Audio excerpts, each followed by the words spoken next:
রাজধানীর সোহরাওয়ার্দী উদ্যানে চলছে ইসলামী শ্রমিক আন্দোলনের সমাবেশ। সেখানে আছেন সহকর্মী আবুল কালাম আজাদ। আমরা তার সাথে সরাসরি যুক্ত হচ্ছি। আজাদ, যতটুকু জানি 4 দাবিতে কিন্তু এই যে সোহরাওয়ার্দী উদ্যানে ইসলামী শ্রমিক আন্দোলনের সমাবেশটি হচ্ছে, এই দাবিগুলো আসলে একটু জানতে চাইবো আপনার কাছ থেকে।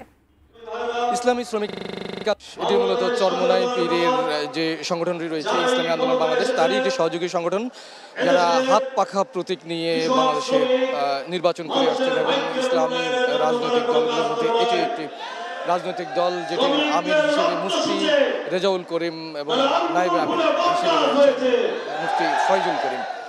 আমরা আপনাকে একটু জানাতে চাই যে আজকে ইসলামী শ্রমিক আন্দোলন বাংলাদেশ বার্ষিকীর সমাবেশ হচ্ছে সোহরাওয়ার্দী উদ্যানে, যেটিকে ঘিরে পূর্ব নির্ধারিত এই সমাবেশকে ঘিরে সকাল থেকেই বলা যায় যে রাজধানীর বিভিন্ন এলাকায় নয়, সারা দেশের বিভিন্ন জেলা থেকেই তাদের নেতাকর্মীরা এখানে এসে জড়ো হয়েছেন।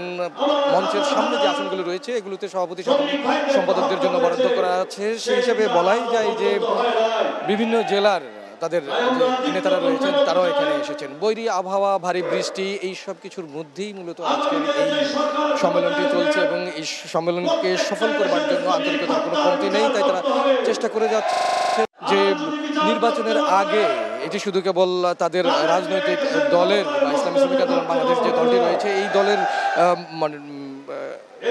প্রতিষ্ঠাবার্ষিকীর সমাবেশই নয়, নির্বাচনগুলোকে একটি ভিন্ন মাত্রা পেয়েছে। আর এই মাত্রাটির কারণটি হচ্ছে যে আগামী নির্বাচন দলমত নির্বিশেষে কোন রাজনৈতিক দলটি কিভাবে অংশগ্রহণ করবেন, কারণ হচ্ছে নির্বাচনের আগে বিচার সংস্কার এসব কিছু বিষয় রয়েছে।